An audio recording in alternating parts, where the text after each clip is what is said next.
Okay, so today let's talk about progressive overload.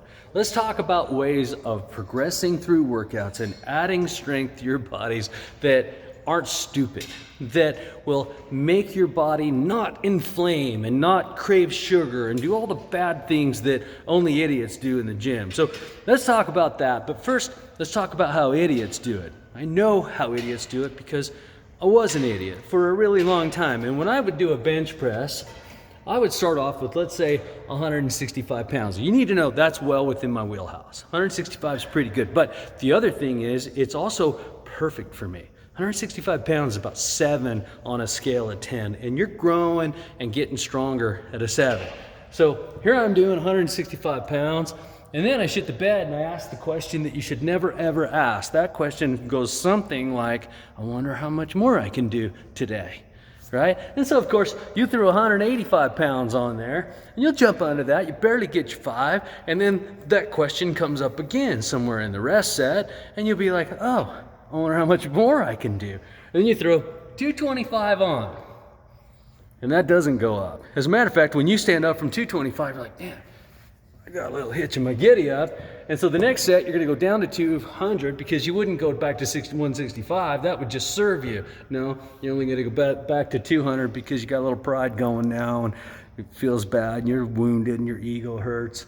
You go down to 200, you don't get all 5 because your shoulder still got that thing. And then you take your 5th set off, and for the most part, when you throw that kind of stuff at yourself, your body doesn't know what you're asking it to do. It just looks at that as abuse.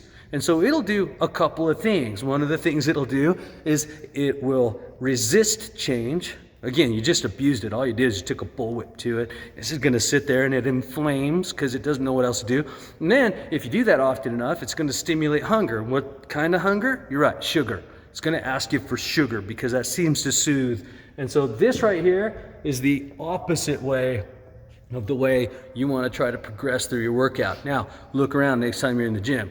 Most people, that's what they're doing. They're just playing with that. There's a better way. There's a way to progressively overload, but it takes discipline. And I'm not talking about the kind of discipline that everybody else thinks, that rocky stuff where you gotta get to the gym and work hard and do 100%. Those days are gone, okay? These days, it looks a little more like this. I'm just gonna make the math easier on myself. So let's say that I start off with 100 pounds on set 1, and I get all 5 at 100 pounds, and I'm at 70%. It wouldn't be, but let's just pretend. So 70%, I did 100 pounds, and if I'm really smart, I'll just sit there on that 70% for all 5 sets. That's week number 1, but I know I want to progress, so I'm going to progress. This is where it takes the discipline. Now what you have to do is find one change and make it. Here's how I suggest that look. So week 2, you know that was 70%. Today it's not gonna be. Today it's gonna be 69%. What are you laughing at? And then here's what I suggest. I suggest you take the last set, the one that you're most tired on, the money set, and throw a little more weight on that set alone. Okay, have the discipline to only do that one set. It is a change, it is increase. Your body will read that and it'll relax. It'll go, okay, that's all right.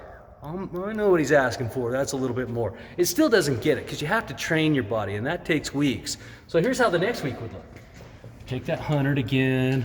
Seems like a little too little, but look, if you're over 50%, if you're over a 5, your body's still strengthening. Results aren't coming as fast, but how fast do you need them? We're gonna do this kind of thing the rest of our lives, right? So now I've got 105, 105. 2 of my sets have increased, and I'm training my body. I've got 3 weeks of training on my body. It trusts me. So week 4, of course, just like you think, right? 105, 105, 105. And we'll just keep doing that until the very last week when all of these sets are 105 pounds. And then after you've got there, you've now taken 6 weeks to progressively overload your body in a way that isn't abuse. And it makes sense. And if you do this kind of thing to your body where you just keep bringing a little bit more at it in a disciplined way, your body will make changes and it'll just relax. It'll just do it. It won't fight you as hard as you're used to it fighting you, which at our age, at certain types of burnout level, this is exactly how you reverse that kind of thing. If you abuse your body will fight back. If you bring at it the information that it needs, you just give it data, you help it kind of feel its way through, dude, you'll get so much more out of your workouts. And by progressively overloading your body, you'll get way more out of that workout.